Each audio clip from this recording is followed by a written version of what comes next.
Okay. For you, Daniel, I think you mentioned something about you don't have a problem with women working and becoming educated. However, I understood it from what you were saying that you felt as though it's detrimental to the family. And I question just because a woman decides to become educated and have a career, how is that a detriment to a family?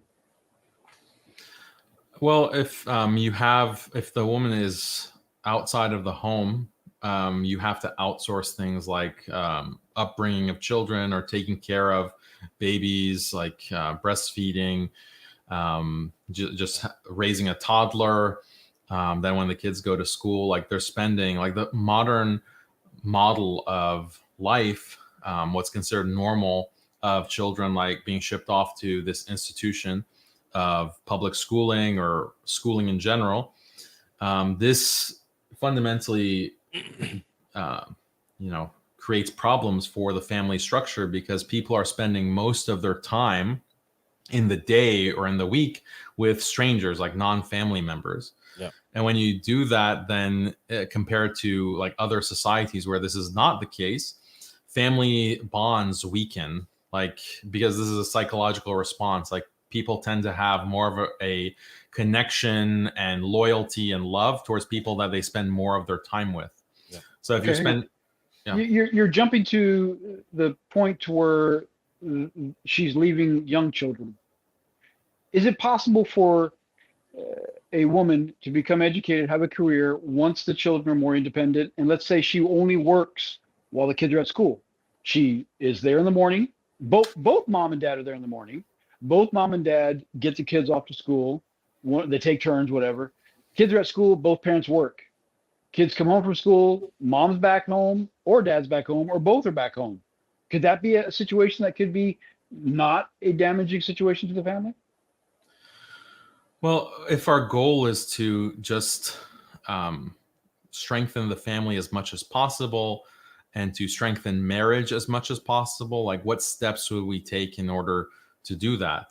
And it's really hard for any person, man or woman, to take care of children and then at the end of the day go and work, or like, Life's hard. I'm hoping we're having a conversation here. I'm not seeing the answer to my question that it is a detriment to the family if a woman decides to have a career. No, it is a detriment because it's time that she is not spending with her family.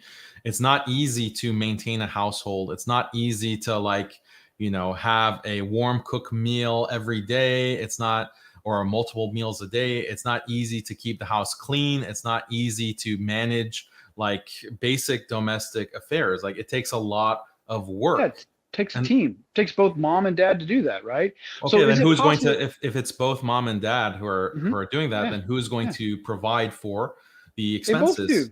They both do. Why? Why should they both do that? That's the question. Well, why not? So my point is, with the ability of being flexible, like say the woman who wants to work for her own fulfillment, have a career and work and feel like she's providing with the family, be on a part-term basis at her career, maybe she has her own business, maybe she works from home.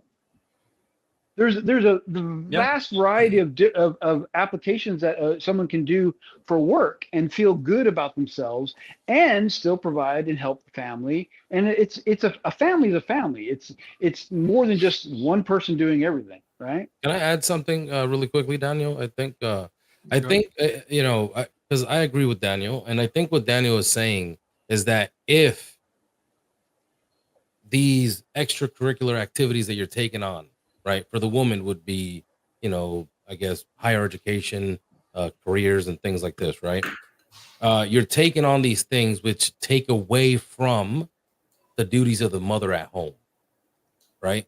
Because that's typically how it was back in the day, right? The woman stays home, she raises the family, manages the affairs of the house, while the man goes out and provides a living for that family. But I mean, I'm sure married people here know that the women, regardless of which, are like the boss in the house, right? But no, this is, I think, what Daniel is saying very simply. If it takes away from the affairs of the or taking the taking care of the chores of the house, then this is detrimental to the family. You know, the mothers Yes. are the ones that normally raise the child, right? Yeah, however, Instead if of it does, if having it, an institution do that for that family. however, if there is no taking away of that, then I don't see a problem with it. If it can Well, be scheduled to where everything flows and everything works out great and there's flexibility, why is there a problem? so like we can argue in the abstract about what model is better or worse, but when I in the debate that I had on this topic, I cited a lot of statistics showing that women's education right now is at the highest levels. Women in careers and in higher levels of careers are at the highest levels ever. Like women are earning more than ever. But things like the psychological happiness, like self-reported happiness, is at the lowest levels historically now. This sociologist, Betsy Stevenson, wrote a landmark paper titled The Paradox of Declining Female Happiness. Like, why is it that we have the highest levels of education and career and women's rights, but women are at the lowest point of their happiness? And even beyond like women themselves and their personal satisfaction, like what about family? Like we see the marriage rates are dropping consistently ever since the sexual revolution. We see divorce rates increasing. We see the higher and higher levels of people who can't even get married. And you have people who are writing now, academics that are saying that marriage is basically like going the way of the dinosaurs. Family size, all kinds of metrics that you can look at when it comes to family happiness and the cohesion of the family, the satisfaction and happiness within marriage. All of those have taken a nosedive.